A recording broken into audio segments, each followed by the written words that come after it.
November 22, 2013 వేదిక Chennai. World chess championship final జరుగుతోంది. Magnus కార్ల్సన్తో Viswanathan Anand తలపడుతున్నాడు. Match హోరాహోరీగా సాగుతోంది. ఆ మ్యాచ్ను చూసేందుకు ప్రేక్షకుల మధ్య ఓ 7 ఏళ్ల బాలుడు కూర్చున్నాడు. ఇద్దరు దిగ్గజాలు ఆడుతున్న తీరును, వాళ్ళు కదిలిస్తున్న పావులను ఎంతో ఫోకస్డ్గా చూస్తున్నాడు.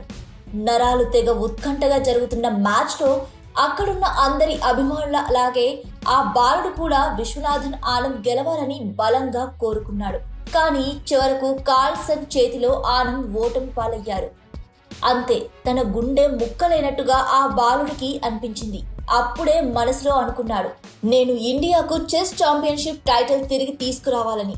సీన్ కట్ చేస్తే 2024 డిసెంబర్ 12 నాటి ఆనంద్ ఓటమిని ఆ బాలుడు ఇంకా మర్చిపోలేదు. 11 ఏళ్లు గడిచిపోయాయి. వరల్డ్ చెస్ ఛాంపియన్షిప్ ఫైనల్ జరుగుతోంది. ప్రత్యర్థి లిరెన్ ఆట కట్టించిన ఆ బాలుడు కొత్త ప్రపంచ చెస్ ఛాంపియన్ గా ఆవిర్భవించాడు. అతనే భారత గ్రాండ్ మాస్టర్ దొమ్మరాజు గుకేష్. ఇప్పుడు ఇండియా వ్యాప్తంగానే కాదు, ప్రపంచ వ్యాప్తంగా ఉన్న క్రీడాభిమానుల నోట్లో నానుతున్న పేరు గుకేష్. 18 ఏళ్ల వయసులో 18వ ప్రపంచ ఛాంపియన్ గా జెండా పాతిన గుకేష్ గురించే భారత్లో ఎక్కడ చూసినా చర్చ జరుగుతోంది.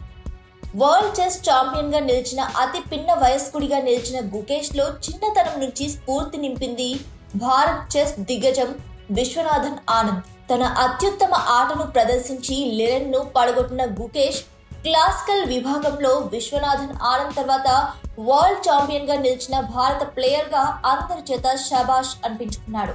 గుకేష్ తన చిన్నతనం నుంచే చెస్ లో అద్భుతాలు చేస్తూ వచ్చాడు. చెస్ కు ఎంతో గొప్ప గొప్ప ప్లేయర్లను అందించిన చెన్నైలో పుట్టిన గుకేష్ చిన్నతనం నుంచి విశ్వనాథన్ ఆనంద్ ఆట చూస్తూ పెరిగాడు. గుకేష్ బాల్యంలో ఉన్న సమయంలో ఆనంద్ ఏకంగా 5 సార్లు వరల్డ్ చెస్ ఛాంపియన్షిప్ గెలిచాడు. 6వసారి కూడా ఆనంద్ గెలవాలని మ్యాచ్ ను స్వయంగా చూసేందుకు వెళ్లిన గుకేష్ కు తన ఫేవరెట్ ప్లేయర్ ఓటమి ఎంతగానో బాధించింది. అయితే ఆ ఓటమి గుకేష్ లో కసిని పెంచింది. ఆనంద్ ఓటమిని ప్రత్యక్షంగా చూసిన ఆ రోజు గుకేష్ గుండెంలో ఓ అగ్ని రగిలింది. అదే అగ్ని అతని జీవితంలో అతి పెద్ద విజయాన్ని సాధించడానికి ఇప్పుడు కారణమైంది. నిజానికి ఎంతో మంది చెస్ ఆడే యువకులకు ఆనంద్ రోల్ మోడల్, అతను ఇన్స్పిరేషన్. గుకేష్ కూడా అంతే. కార్ల్సన్ చేతిలో ఆనంద్ ఓడిపోయినప్పుడు గుకేష్ ఏమనుకున్నాడో తెలుసా?